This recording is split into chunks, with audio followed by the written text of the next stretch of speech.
Jóvenes y señoritas, nuevamente buenos días, buenas noches, buenas tardes, el tiempo que ustedes dispongan para poder estudiar. ¿Está bien? Entonces, ahora en este video vamos a ir viendo la parte de óptica, especialmente la óptica geométrica, ¿verdad? No nos vamos a perder en la óptica física. Esto es todavía de cosas más profundas. Nos quedamos en la óptica geométrica. Y vean, el gráfico es bonito, ¿no? Llega la luz blanca entra a un prisma y genera el arco iris. Hermoso. ¿Qué es la óptica? La óptica nos dice es el estudio de todas las radiaciones, todo lo que está, que afecta, impresiona o no a nuestra retina. No se puede separar de este estudio la radiación infrarroja y ultravioleta. Veamos esta foto. Acá en el violeta, lo más alejadito del espectro, el rojo, el otro extremo, y todas las radiaciones habidas y por haber que están impresionando a nuestra retina. Todo eso es la óptica geométrica, la óptica en sí. Luego, para analizar lo que es la óptica geométrica, tenemos que definir qué es la luz. De ahí que viene la primera parte sobre la naturaleza de la luz. Bueno, entonces tenemos esta característica sobre la naturaleza de la luz que nos dice lo primero, que existen, dice, tres teorías acerca de la naturaleza de la luz. Ojo, de la naturaleza de la luz. Ya vamos a ver por qué he hecho ese énfasis. La primera, la teoría corpuscular, postulado por Newton, que indica que las fuentes luminosas, si quieren, si yo tuviera, acá tengo, por ejemplo, mi linterna, las fuentes luminosas, ¿está bien? Nos dice que emiten pequeñas partículas, vean, ahí estaría emitiendo pequeñas partículas hacia ustedes, ¿está bien? Pequeñas partículas que viajan en línea recta con gran velocidad. Y esto era fácil, decía en ese entonces, si es así, ¿cómo se explica la reflexión? Porque había espejitos. Era fácil, ¿no? La reflexión se explica como si fuera una pelota que lanzas a la pared y rebota. Estaba bien, ¿no? Ya, convence. Y la refracción se debe precisamente cuando la luz cambia de dirección. Entonces, la refracción puede darse como en este caso. Tengo el vasito y vean, parece que el lapicito se ha doblado. Y eso que parece que el lapicito se ha doblado se llama refracción. ¿Por qué? Porque cambia de dirección al pasar de un medio a otro. Entonces, ¿qué decía Newton? ¿Cómo explicaba eso? Decía fácil, póngase al borde de una piscina, agarren un balón, lancen con gran velocidad, llega con gran velocidad y cuando entra a la piscina, obviamente no va a ir recto. La velocidad va a disminuir, va a cambiar y eso hace que cambie de dirección. Ay, todos bravo, bien, tenemos todo, etcétera, etcétera. Pero de pronto decía, ¿y qué es la difracción?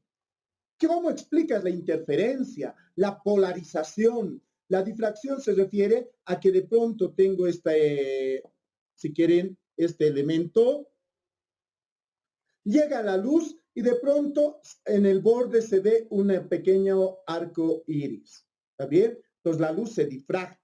La luz, cuando llega, fíjense, acá vamos a ver este tipo de experimento. Vean, yo tengo acá mi mano y atrás está la luz. Va, ahí. Y si abro un poquito, detrás de eso parece que hay una fuente nueva. Entonces, la difracción está considerando que cada vez que encuentra una rendijita, un huequito, eso se vuelve como una linternita pequeña. No es lo que nos pasa. Entramos a un cuarto completamente oscuro y cerrado, una rendijita por donde entra el sol y eso se vuelve como una linternita. Y eso, obviamente, con pelotitas no podemos explicar. ¿Está bien? La interferencia, cómo van cruzándose la interferencia de ondas o de la luz, donde se pierde y no se pierde, o sea, ya era difícil. Hasta ahí lo dejaron con la teoría de Newton. Entonces, bueno, la primera es que la teoría de la luz eran partículas que viajan en línea recta, de la bombilla al ojito. Y como decíamos, explica la reflexión, llega a gran velocidad y rebota. La refracción se dobla. Hasta ahí, excelente, pero más no fue. Para explicar las otras cosas, aparece la teoría ondulatoria, postulado por Huygens, luego Young y Fresnel.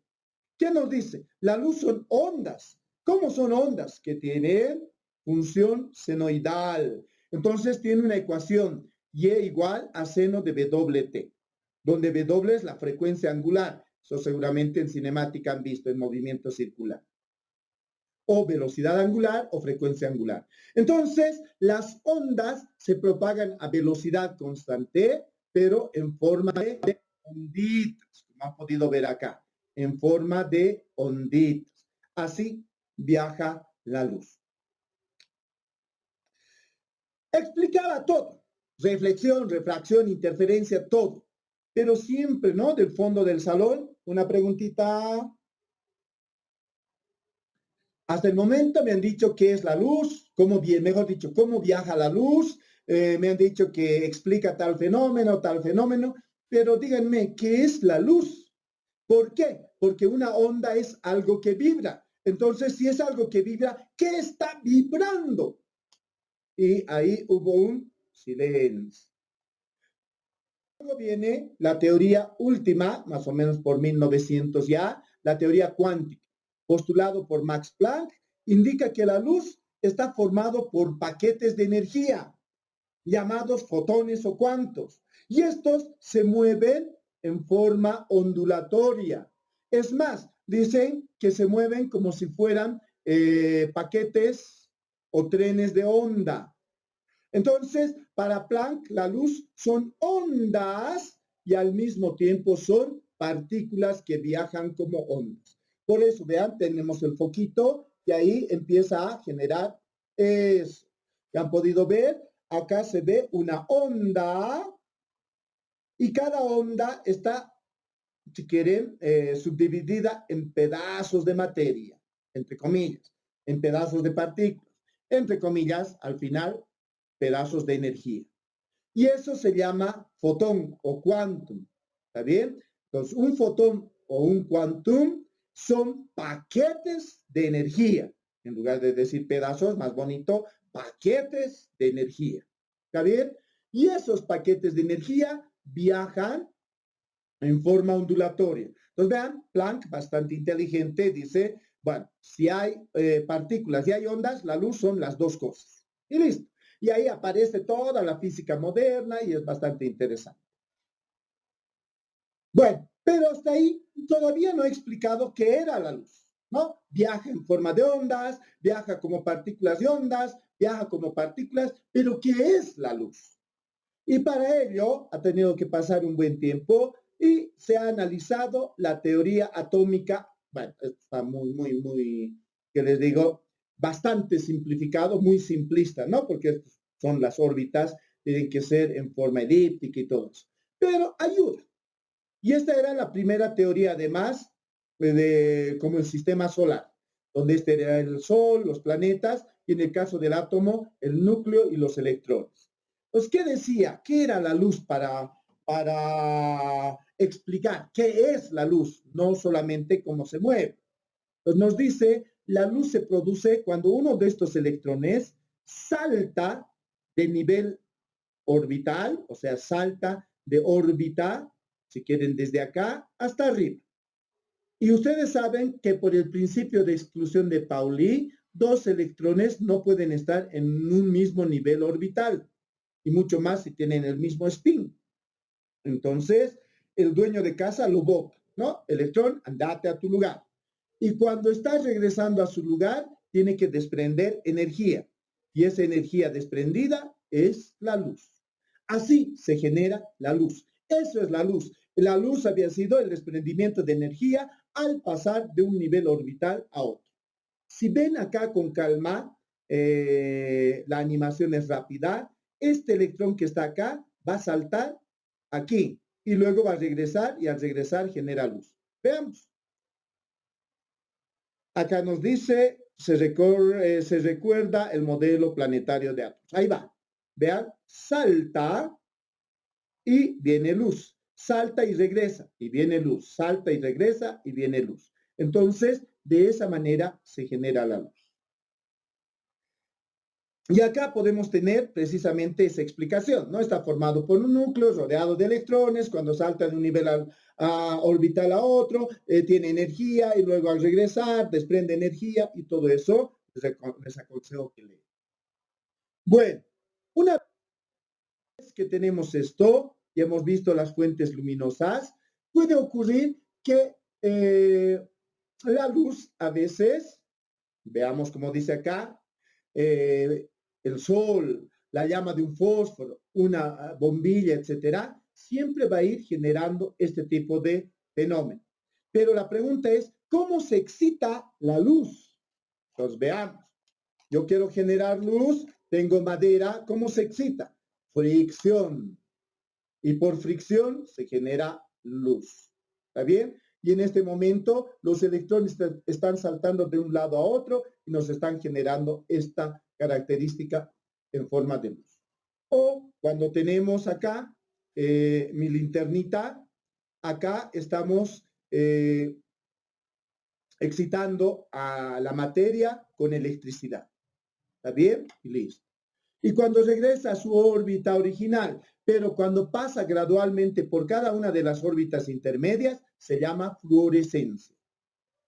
Y esta desaparece, como en este caso, cuando desaparece la excitación. Desaparece, ya. Dejo y ya. Pero hay otro fenómeno que está así, lo suelto y sigue un poco iluminando, ¿no? Y eso se llama fosforescencia. Generalmente tenemos eso en los trajes de seguridad, ¿no? Cuando viajan en bicicleta, un chalequito y tienen su logo o lo que sea brilloso. ¿Está bien? Listo.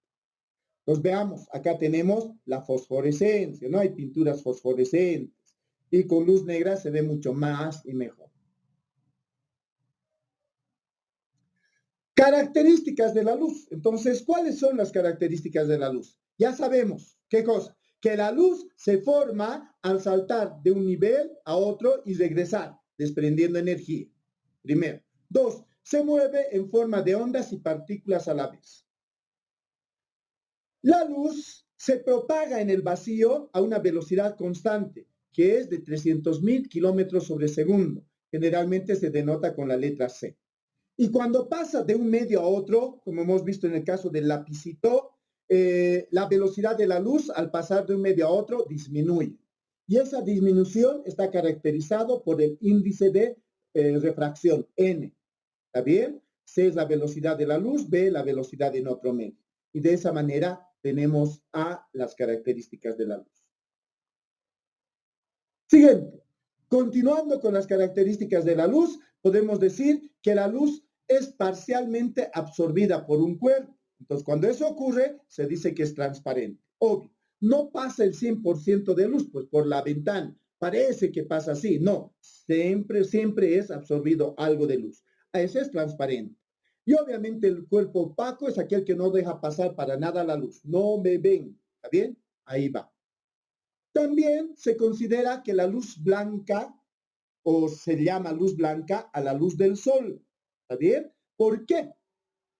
Porque la luz del sol tiene todo el abanico de arco iris. Entonces, cuando se lo junta, parece la luz blanca. Y eso lo han debido hacer en algún experimento en su colegio. Está el disco de Newton, ¿no? Es un disco que está con los colores del arco iris y cuando gira se vuelve blanquito.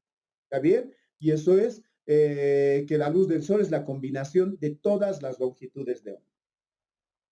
Veamos.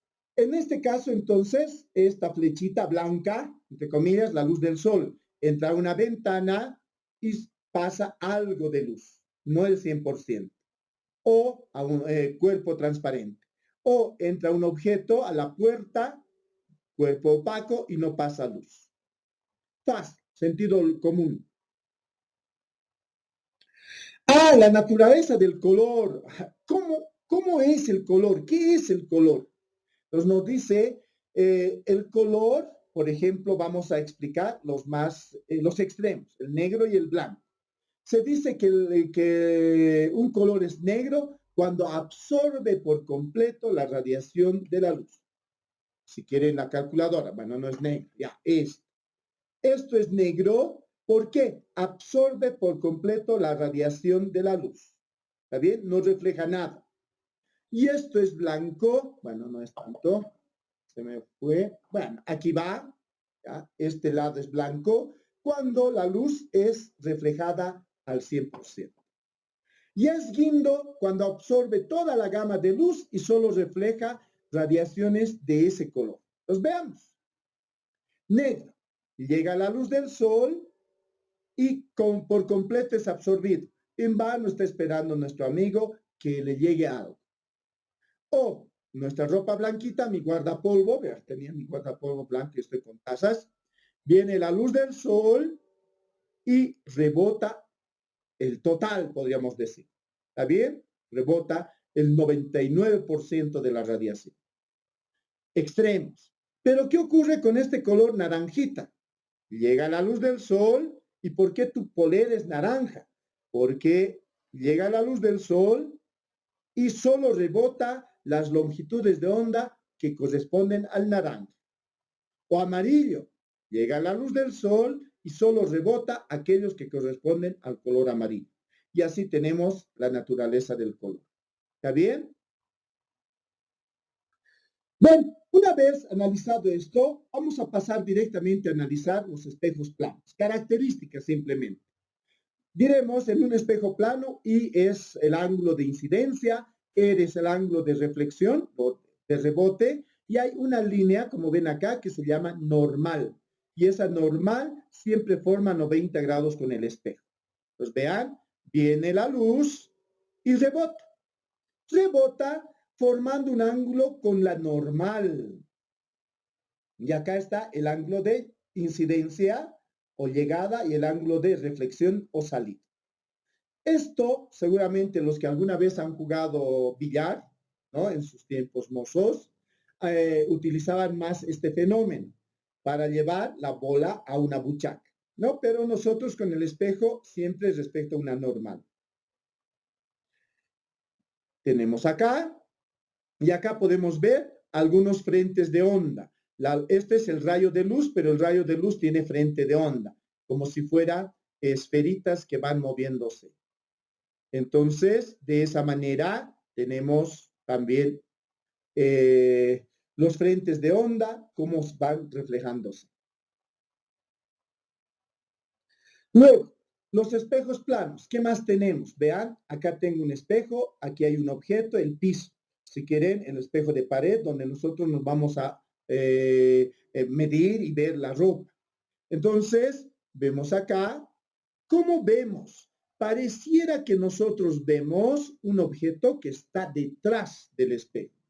Ejemplo, si este fuera un espejo, ¿está bien? Yo pongo así mi nariz, que está a 30 centímetros o 10 centímetros del espejo.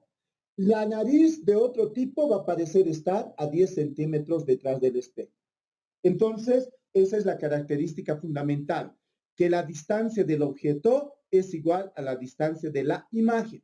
Repito, aquí está mi nariz, está a 20 centímetros. Y el reflejo que está ahí es como si estuviera un tipo detrás del espejo a la misma distancia.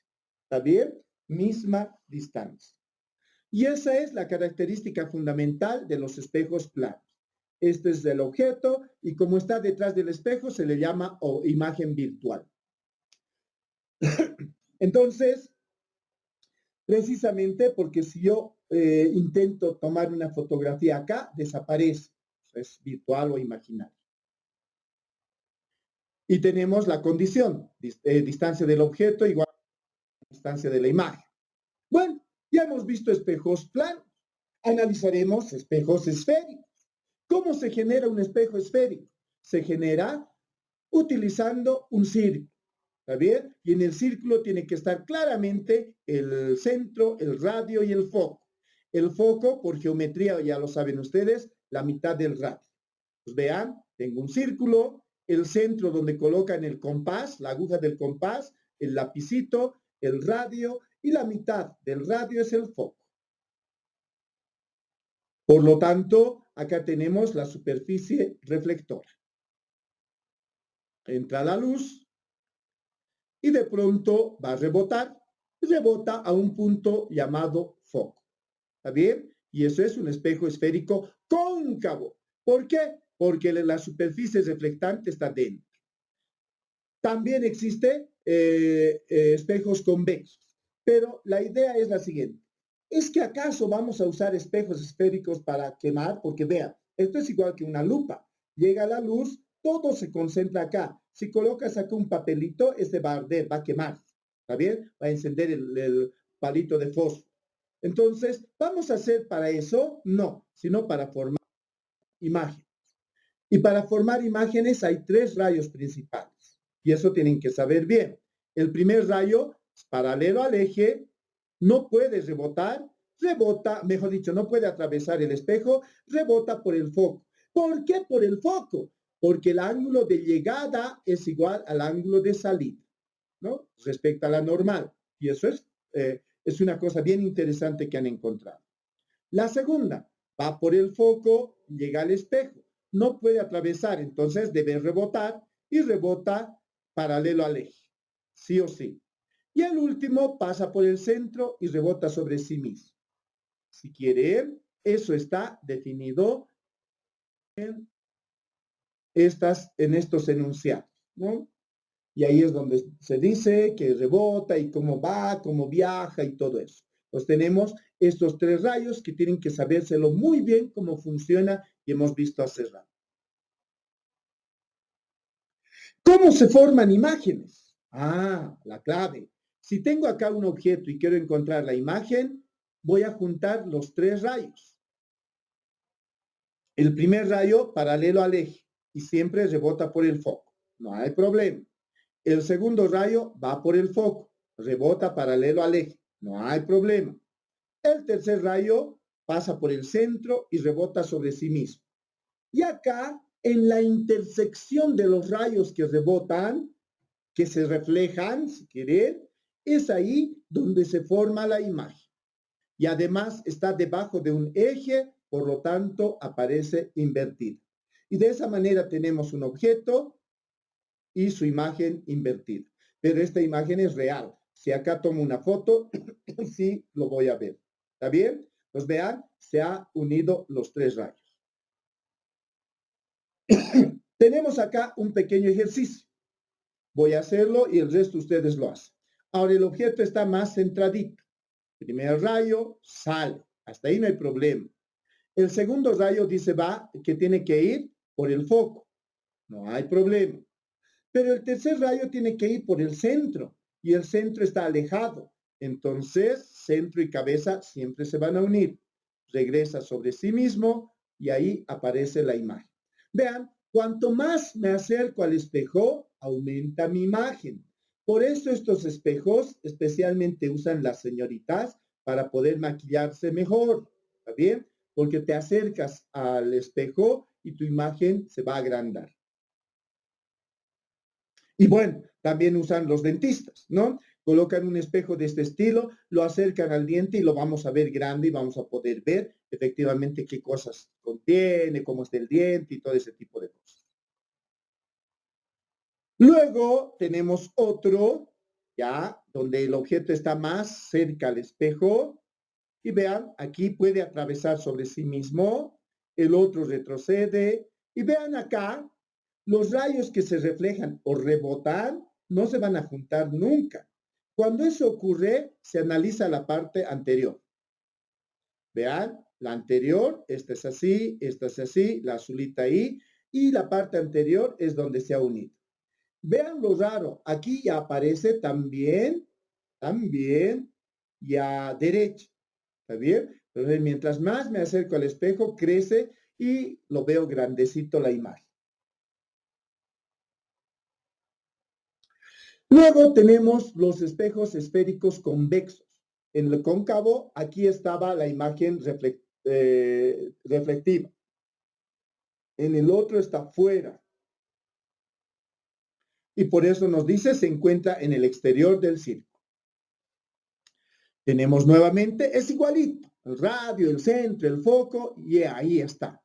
Entonces vienen los rayos. Como no pueden atravesar, rebotan y se van en ese sentido. Se abre, ¿no? Se dispersa, la luz se abre.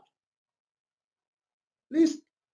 Igual hay tres rayos. El primer rayo se dirige al espejo, vean, ahora está de manera más explícita.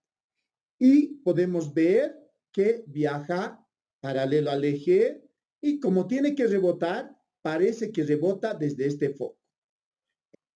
Segundo rayo se dirige al foco, vean, a este foco. Como no puede atravesar, rebota. Y el tercer rayo, obviamente, se dirige al centro. Como no puede rebotar, atravesar, rebota sobre sí mismo. Igual que en el anterior caso, estos tres rayos los vamos a unir en uno solo. Pues tenemos la imagen que rebota, la que va al foco, rebota, la que va al centro, rebota. Vean, estos rayos que se reflejan o rebotan, ya, diremos reflejan, ¿no? Está mal dicho rebota. Se reflejan, nunca se van a unir, no van a intersectarse. Entonces buscamos la parte anterior. Y ahí está, se han unido. Y ahí aparece la imagen virtual. Entonces, a partir de esto, vamos a analizar la ecuación de espejos. ¿Está bien? Y la ecuación de espejos me dice que tengo un objeto, tengo una imagen y la distancia que hay entre el objeto y el vértice del espejo se llama distancia del objeto. Y a este objeto o a esta distancia S' o distancia de la imagen. Vean, en varios libros tienen esta característica. S o DO, distancia del objeto. S' o DI, distancia de la imagen. Y esta es la ecuación. 1 sobre foco es igual a 1 sobre S más 1 sobre S'. Para espejos cóncavos. Para convexos, el foco se vuelve negativo y nada más. Vean, es la misma ecuación. Para los que quieran ver con calma, en la siguiente diapositiva está la demostración, que no es el caso nuestro. Y en una prueba tampoco se les va a pedir demuestre la ecuación de espejos, ¿no? Buen ejemplo de cómo aplicar esa ecuación. Dice, un objeto se encuentra a 4 centímetros de un espejo. Vean, el objeto está acá, 4 centímetros de un espejo. Si el espejo tiene un radio de 3 centímetros, halle la distancia donde aparece la imagen. Entonces, ahí está el radio, el foco, etcétera, etcétera. El primer rayo sale por el foco, el segundo rayo paralelo, el tercer rayo y listo. Más o menos ahí aparece, gráficamente. Con ecuaciones, datos. S, distancia del objeto, 4. El radio, 3. Hay que hallar S'. Primero hay que hallar el foco. El foco es mitad del radio, 3 entre 2. El radio vale 3, 1,5. Aplicamos la ecuación. 1 sobre foco, 1 sobre S, 1 S'. Foco vale 1,5, S vale 4 y S' no sabemos. Y al final, lo que está como negativo pasa como positivo y lo único que hay que hacer es hallar el valor. Y vean, está a 2, algo. Si desde aquí hasta aquí había 3, el radio obviamente va a estar a 2, algo. ¿Está bien? Listo. De esa manera aplicamos la ecuación de espejo.